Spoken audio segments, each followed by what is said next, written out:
20শে জানুয়ারি 2025। আমরা এখন আছি বারাণসীর রবিদাস ঘাট। উদ্দেশ্য ক্রুজে করে গঙ্গার আরতি দেখা। এবং আমরা 6 জন, মানে আমি, আমার ওয়াইফ মুনমুন, আমার ছেলে অর্জুন, আর আমার দিদি জামাইবাবু মানে লিপিকা, আর হচ্ছে দেবু এবং দেবুদা, আর হচ্ছে আমার ভাগ্নে হচ্ছে দেয়াসিনী। আমরা 6 জনই এসেছি। 6 জনই আমরা এখন ক্রুজে করে যাব। এবার এই গঙ্গা বক্ষে ক্রুজগুলো দাঁড়িয়ে আছে, কারণ অলকানন্দা ক্রুজ সার্ভিস। এবং আমরা যেটা মেনটায় যাব, অলকানন্দাতেই যাব। এবং যে অলকানন্দা ক্রুজটা আপনার উদ্বোধন করেছিলেন স্বয়ং মোদিজি, উনি চলেছিলেন। এবং সে ভিডিও আপনাদের চাইলে আমি দেখাতে পারবো। এবং আমরা এখন দেখুন কিছু সময় কাটাচ্ছি। আমাদের বিকেল 5টায় রিপোর্টিং টাইম ছিল এবং ক্রুজটা চলবে 5:30 থেকে 7টা পর্যন্ত, মানে 1.5 ঘন্টা আমাদের ক্রুজ সার্ভিস। প্রথমে নিয়ে যাবে একদম নমঘাট পর্যন্ত। নমঘাট থেকে আসার সময় মাঝখানে আরতির জন্য দাঁড়াবে দশমেধ ঘাটে, এবং তারপর আবার এই রবিদাস ঘাটে আমাদের আবার 8টার সময় ছেড়ে দেবে। তাই চলুন যাওয়া যাক, এখন দেখা যাক। ক্রুজের মধ্যে আমরা এখন এন্টার নিচ্ছি। এই দেখো ক্রুজের মধ্যে উঠেছি এবং এই সবাই যেন আমরা বসে পড়েছি। আমরা সামনের দিকে সিট ছিল। এবং এখন দেখুন আমাদের স্ন্যাক্স আর চা দিয়েছে, সেগুলো আমরা খাচ্ছি। এবং সুন্দর সুন্দর ব্যবস্থা ক্রুজের মধ্যে। এদের ওয়াশরুমটাও খুব দারুণ, ওয়াশরুম পরিষ্কার পরিচ্ছন্ন। কিন্তু টিকিটটা একটু কস্টলি আছে, পার হেড 1000 টাকা, মানে আমাদের 6 জনের পরে 6000 টাকা ইনক্লুডিং জিএসটি। কিন্তু করলে কী হবে, টাকা নিতে পারে, কিন্তু পরিষেবা তেমন। এবং এখানে এনারা আমার অডিও ভিডিও সিস্টেমের মাধ্যমে টোটালটা ইতিহাস সম্পর্কে কিছুক্ষণ পরেই বলে দেবে, দেখবেন। এবং অডিও ভিডিও সিস্টেমের মাধ্যমে আমাদের বলবেন কি আছে, কি জিনিসটা, মানে বারাণসী কি, এই ঘাটে কি মাহাত্ম্য, এবং কেন মানুষ বারাণসী আসে। মানে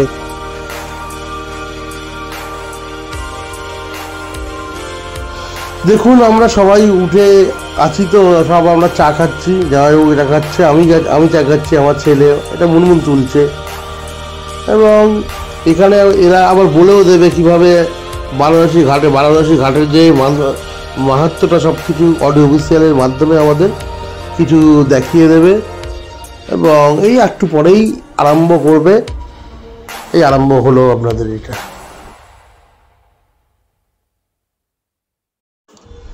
এই বারাণসী ঘাট কি, মানে কিভাবে বারাণসীতে ঠাকুর শিব, মানে শিবের দেশ বলা হয় বারাণসীকে, শিবের জায়গা, এই সবগুলোই সব কিছু বর্ণনা করেছে, ঘাটগুলো বর্ণনা করেছে। এবং শিবের মাহাত্ম্য খুব ভালোভাবে এখানে প্রচার করেছেন এই অডিও ভিজুয়ালের মাধ্যমে। কিন্তু ওই আওয়াজটা আমরা দিতে পারছি না কপিরাইটের ভয়ে, আর এখানে কিছু অন্যান্য গানও চলছিল, যার জন্য কপিরাইটের জন্য আমরা দিতে পারিনি। আর আমরা সবাই শুনছিল একটা ভালোভাবে কীভাবে এগুলো হয় সেগুলো শুনছে সবাই। দেখুন শিবের এটা সুন্দরভাবে করেছে, মানে বালির ওপর যে আঁকা না, ওই আঁকার আর্ট দিয়ে এটা বুঝিয়েছে কীভাবে। আর অনেকে শুনছে, অনেকে আবার শুনছেও না, আর এই যে আঁকার এটা এভাবে দেখছে। এবং আমরাও ভালোভাবে এটা শুনেছি। এবং শুধু এ হলো আপনাদের শোনাতে পারলাম না কী বলেছিল ওরা। আর তারপরে তো আমাদের আস্তে আস্তে ওগুলো হয়ে যাওয়ার পরে আমাদের সবাইকে ওপরেই উঠতে বলেছিল। যারা পারেন উপরে উঠবেন, যারা পারবে না উপরে উঠবেন না, এরকম।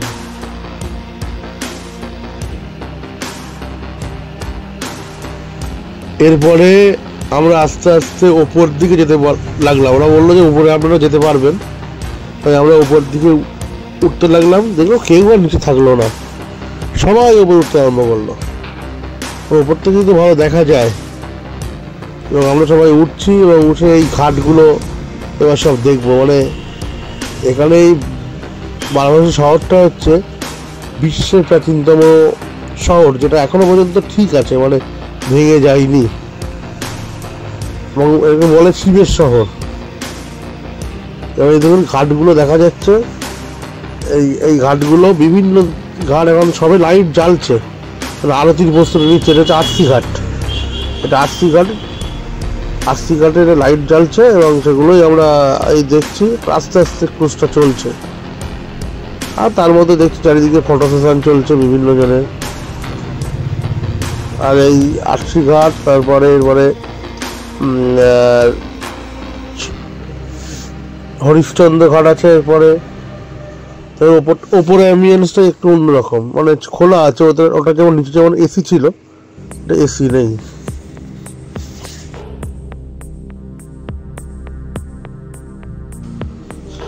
আশপাশ থেকে অনেক নৌকাও যাচ্ছে, প্রচুর নৌকা আছে। শুধু এই ক্রুজটা সব চালু হয়েছিল ধরুন 3 বছর, কিন্তু এরপরে আরও অনেক সংস্থাই ক্রুজ চালাচ্ছে। সেগুলো যদি এরকম এত ভালো না, এবং ছোট ছোট নৌকা তো আছে প্রচুর, আর নৌকার রেটও খুব ভালো চাইছে এখানে সব। এবং এখানে দেখো কত সিঁড়ি, শুধু দেখুন কত সিঁড়ি, এই সিঁড়ি বেয়ে। আর এই এত সিঁড়ি, ঘাটগুলো কি, আর আমাকেও তুলছে। আর এই সামনে দেখুন সব বিভিন্ন ঘাট, এগুলো আবার অডিও অফিসের মধ্যে বলেও দিচ্ছে ওরা যে কোন ঘাট আসছে, কোন ঘাট যাচ্ছে। এবার দেখুন এইবার এই যে এখন তো দেখা যাচ্ছে, এই দিয়ে আবার আমরা পাশ দিয়ে আবার ফিরবো। ওই যে ঘাটটার পাশে দেখুন যে আস্তে আস্তে কিন্তু সন্ধে সন্ধে হব করছে। আর এর ভিতরে পরিবেশ খুবই ভালো। ওই যা চলছি আমরা 20 তারিখের পরে এই আমরা আবার এগিয়ে চলেছি। এই দেখুন এখানে হরিশ্চন্দ্র ঘাট, দেখুন সবসময় চিতা জ্বলছে। হরিশ্চন্দ্র ঘাটের চিতা সবসময় জ্বলে।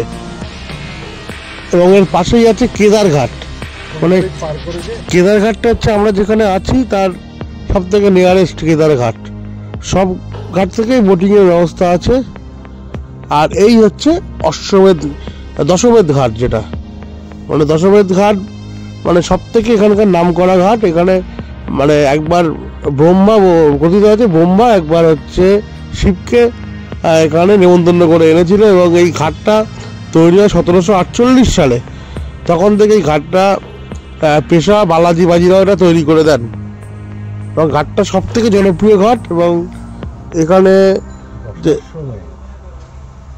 যে দেখুন সারি সারি নৌকা, আর এখানেও আরতির প্রস্তুতি চলছে। ফেরার সময় আমরা সব আরতিগুলো দেখব। এবং দেখুন এই আমরা সবাই এখনো পর্যন্ত তো অন্ধকার হয়নি, মানে অন্ধকার একটু বেশি হবে, তারপর থেকেই হচ্ছে আপনার এই ঘাটে আরও বেশি আলোকিত লাগবে, পুরো জায়গাটা আলোকিত লাগবে। এবং তাই সুন্দর লাগছে এর মধ্যে। এই ওপারটা ঠিক ওই দশমেধ ঘাটের ঠিক ওপারটা দেখুন, শুধু বালির মানে চড়া মতন পড়ে গেছে টোটালটা। আসলে নদীটা অনেক চড়া। দেখুন এই সেই করিডোর, কাশী বিশ্বনাথ করিডোর, যেটা কিছুদিন আগে মোদিজি করেছেন, ওটা উদ্বোধন করেছিলেন। এবং খুবই কালারফুল। এবং এখানেই সবসময় লোকেরা আসেন, মানে যারা পুণ্যার্থীরা। আর এই দূরে দেখা যাচ্ছে সেই ডবল ডেকার ব্রিজ, যে ব্রিজটা মানে তলা দিয়ে ট্রেন লাইন, আর ওপর দিয়ে হচ্ছে আপনার মানে গাড়ি, যে বাস লরি এগুলো যায়। এই ব্রিজটাও একটা দেখার বিষয়। এবং এই ব্রিজটা দেখুন, এই ব্রিজের তলা দিয়ে আমরা কিছুটা যাব মিনস হচ্ছে আমরা নমঘাট পর্যন্ত যাব। মানে পাশে গিয়ে মোদিজি নতুন যে ঘাটটা করেছিলেন নমঘাট, মানে এটাই সব থেকে বড় ঘাট। দেখুন সবাই নমস্কার করে একজন আছে, এরকমই দেখাবে। একটু পরে নমঘাটটা আপনারা দেখতে পাবেন। ওই সরু করে যখন দেখা যাচ্ছে, ব্রিজের পাশ দিয়ে নমঘাট দেখা যাচ্ছে। আর এই নমঘাটের পাশেই আমাদের ক্রুজ যাবে। এই দেখুন এই হচ্ছে নমঘাট। এই নমস্কার করা মানে নমস্তে হিসেবে আছে বলে নমঘাট। আর অনেকে বলছে মানে নরেন্দ্র মোদী ঘাট, তারা মেনলি হচ্ছে নমঘাট। এখানে সবাই প্রচুর লোকের বেড়াতে আছে। কিছু অ্যামিনিটিসও এখানে আছে, মানে টয় ট্রেন থেকে আরম্ভ করে ছোটো ছোটো বাচ্চাদের খেলার জন্য নাগরদোল্লা সব এই নমঘাটে আছে।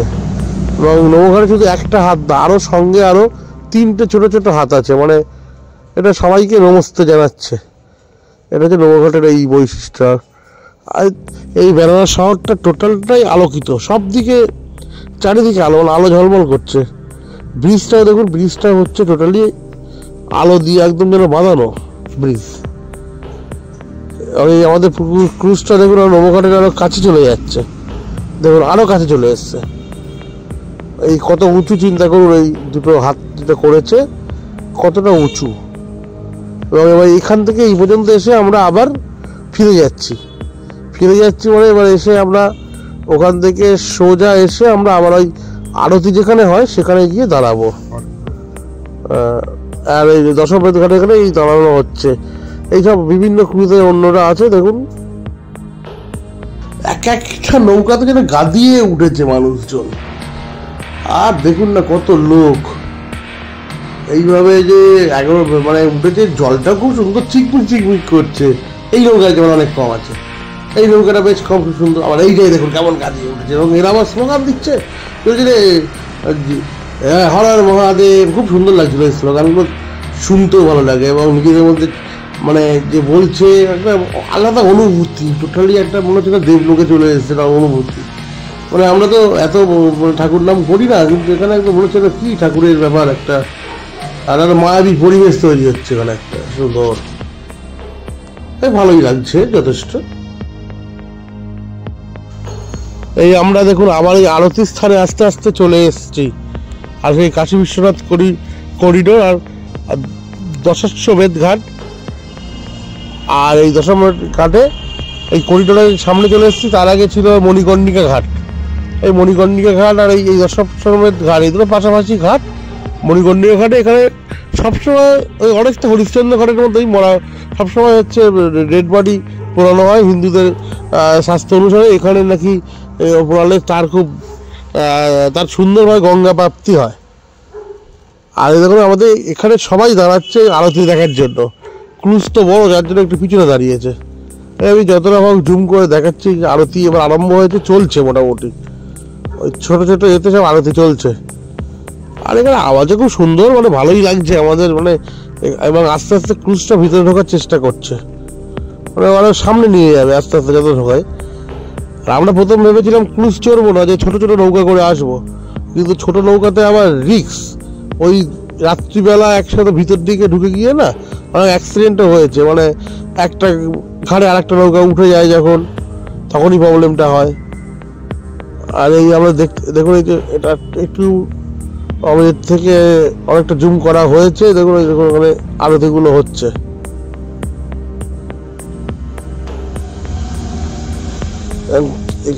দেখুন এই যে বড় এলি আরতি করছে, যে ওই সবাই একটা প্ল্যাটফর্ম করা আছে আর এখানটা সাজানো আছে, আর এইভাবে আরতি করছে। এই আরতি চলছে, দেখুন বিভিন্ন এইখানে একটু লাইট কম। এবার দেখুন এটা একটু দূর থেকে তুললে যেমন হয় না অন্ধকার, আচ্ছা আবার জুম করে যতটা আনা যায় এটা, কিন্তু এইটা এই ক্লিপিংসগুলো ডিএসএলআর-এ তোলা, তার জন্য একটু অন্যরকম লাগছে।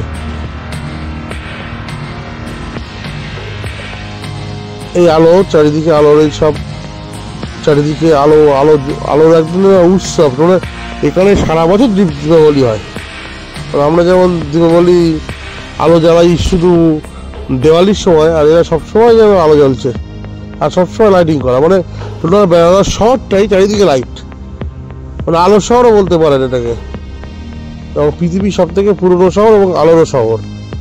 দেখুন আবার অন্য ক্যামেরায় তোলা হয়েছে, এটা দেখুন এখানে আমরা আস্তে আস্তে দেখুন অনেকটাই আগে ভিতরে ঢুকে গেছে ক্রুজটা, কিন্তু সামনে কিছু ছোট নৌকা আছে বলে আমরা অতভাবে দেখাতে পাচ্ছি না।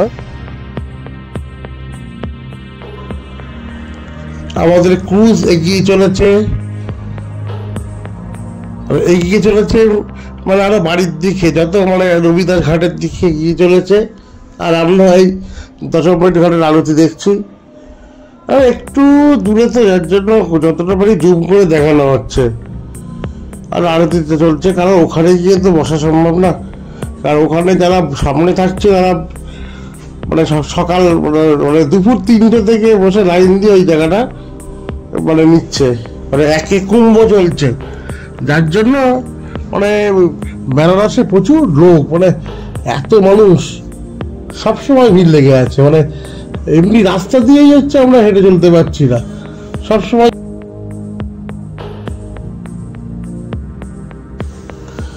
দেখছি একটা আমরা প্রায় চলে এসেছি আমাদের গন্তব্যস্থলে। এটা এই আরশি ঘাটের আরতি চলছে।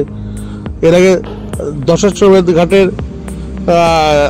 আরতি দেখলেন, আরশি ঘাটের আরতি। এটা আরশি ঘাট খুবই পরিচিত ঘাট, এবং এই আরশি ঘাটের এখানে আরশি নদী যেটা এখন দেখা যায় না, আর ওদিকে হচ্ছে বরুণ নদী, এই দুটো নদী মিলেই হয়েছিল নামে বেনারস শহরটা হয়েছিল। দেখুন এখানে আমাদের বাড়ির লোক আর হচ্ছে ঘঞ্চু, এরা আবার প্রদীপ ভাসাচ্ছে। মেন জলেতে ভাসাতে পারিনি, এটা সামনে ছোট খালে ওই নদীর সাথেই যুক্ত, সেখানে হচ্ছে প্রদীপ জলে ভাসাচ্ছে। প্রচুর পোকা, এই মুনমুন এখানে ওই প্রদীপ ভাসাচ্ছে, ঘঞ্চু ভাসাবে। আর এই দেখুন এই যে এইভাবে এই যে প্রদীপটা ভাসিয়ে দেবে, প্রদীপ চলে যাবে ও আস্তে আস্তে। অনেকেই এখানে প্রদীপ ভাসায়, খুবই ভাসায়, কিন্তু আমরা তো কিন্তু ভাসানো রিস্ক হয়ে যায়। নদীর নৌকায় উঠে নিচু হয়ে প্রদীপ দেওয়া সেটা রিস্ক, নেমে বসে। এই হয়ে গেল, আমরা এবার আস্তে আস্তে এবার ওখান থেকে মার্কেটের মধ্যে চলে আসলাম, এবং বাড়ির লোকরা সব বলছে শাড়ি কিনবে। তাহলে তখন এখন দেখা যাচ্ছে মার্কেটের মধ্যে ঘুরছি। এই আমরা এখন বেনারসে রাত্রির রাস্তায়, নাইট ইন বেনারস কেমন দেখায় দেখুন। এখানে আলো ঝলমলে, সবসময় আলো বেশি। এই আমরা এই শাড়ির দোকানে একটা এসেছি, মানে শাড়ির কারখানা এদের নাকি, যদি এখানে যারা শাড়ি তৈরি করেন সবাই মুসলিম। এই মুনমুন শাড়ি কিনেছে, শাড়ি কিনিনি, আমাদের যেটা মেন কেনা হয়েছে হচ্ছে চুড়িদারের পিস, বেনারসি চুড়িদারের পিস। আর এই ওরা তো বোঝাচ্ছে আমাদের কলকাতায় সব বড় বড় দোকানে যায়, সবাই বলছে দোকানে কলকাতায় মানে সাপ্লাই দেয়। আর দেখুন ওদের ওখানে কারখানার যে এটা আছে, ঢুকেছিলাম, ওখানে তাঁতটা আছে, যে তাতে ওরা তৈরি করে শাড়ি, মানে একটা রেপ্লিকা একটা রেখে দিয়েছে বিয়ের মধ্যে, বলছে এখানেও তৈরি হয়, ওদের পিছনে আরও কারখানা আছে। রাত্রিবেলা বলে দেখানো গেল না। এবং আমরা দেখুন এখানে চাট খেতে এসেছি, চাট ভান্ডার, খাসি চাট ভান্ডার। এটা বিশাল লাইন, মানে খুব নাম করা চাট ভান্ডারের। চাটের জন্য বেনারস খুবই বিখ্যাত, বিভিন্ন ধরনের চাট পাওয়া যায়। আমরা এটা সব কিছু দিয়ে চাট বানিয়ে দেয়, কী চাট চাইবেন, মানে মানে সেই মাখার মতন, আমাদের ওয়েস্ট বেঙ্গল সেই মাখা ছিল না, মাখা দাদা, ওর মধ্যে সব কিছু চাট বানিয়ে দেয়। আর শসার চাট থেকে আরম্ভ করে সেই মোরব্বা চাট, তার দই চাট, পাপড়ি চাট, কী চাট খাবেন, মানে সব কিছু কুচিয়ে চাট বানিয়ে দেবে। আমরা এই চাট খেলাম, আর পাশের দোকান থেকে সব চাট খেলাম।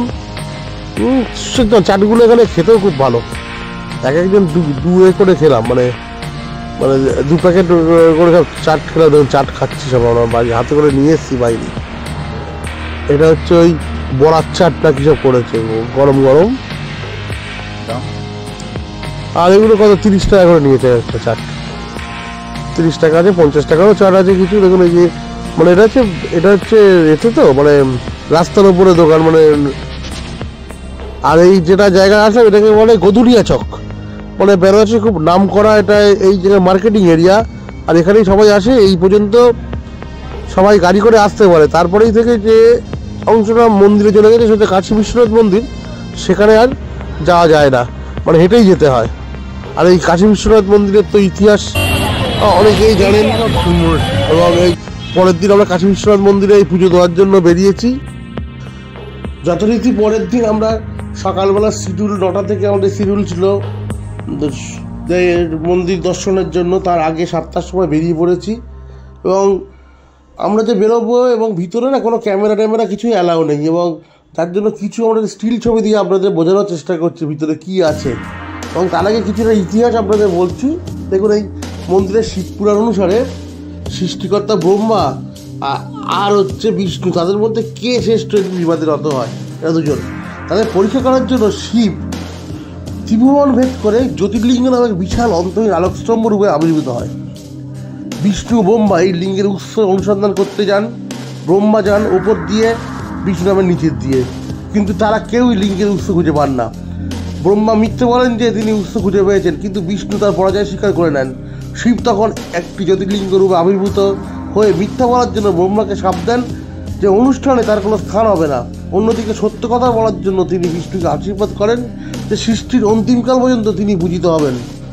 আর জ্যোতির্লিঙ্গ হলো সেই অখণ্ড সর্বোচ্চ সত্যের প্রতীক, যার অংশ শিব নিজে। আর হিন্দু বিশ্বাস অনুসারে জ্যোতির্লিঙ্গ মন্দিরগুলো শিব স্বয়ং অগ্নিময় আলোকস্তম্ভ রূপে আবির্ভূত হয়েছেন। এবং এই এই জ্যোতির্লিঙ্গ 12টি জ্যোতির্লিঙ্গ আমরা খুব ভালোভাবে পাই, তার মধ্যে অন্যতম হচ্ছে এইটা আমাদের যে কাশী বিশ্বনাথ, এবং এটি সবথেকে প্রাচীন। আমরা তো এই ছবিগুলো দেখলেন যে মন্দিরের, এই মন্দির থেকে আমরা বেরিয়ে মানে মন্দির তখন যাচ্ছিলাম, কিন্তু তার আগে আপনি যে স্টিল ছবিগুলো দেখলেন না, এইগুলি ওখানকার ছবি, কারণ আমাদের কাউকে তো নিতে যায় না, মোবাইল অ্যালাও নেই। আমরা দেখুন এখন এই সময় যাচ্ছিলাম মানে মন্দিরে সব মোবাইল টোবাইল রেখে পুজো দিতে যাচ্ছি, আর তারপরেই দেখুন আমরা দেখিয়ে দেবো যে আমরা আবার বেরিয়ে আসছি। এই দেখুন এই যে ওই সামনেই হচ্ছে 1 নম্বর গেট, এই বেরিয়ে এসছি, এই বেরিয়ে এসে দিদি দেখুন মালা পড়েছে, আমার বউ হচ্ছে হাতে পুজোগুলো নিয়ে দেখাচ্ছে যে পুজো করে এসছি, বিশাল একটা কাজ করে এসছে। সত্যি একটা বিশাল কাজ একটা। আজকের পর্ব এখানেই শেষ হলো। এরপরে আমরা এখান থেকে গিয়েছিলাম হচ্ছে প্রয়াগরাজ, সঙ্গে সঙ্গে গাড়ি করে। পরে কি হয়েছে পরের পরে আপনারা দেখবেন কি হলো। ওকে।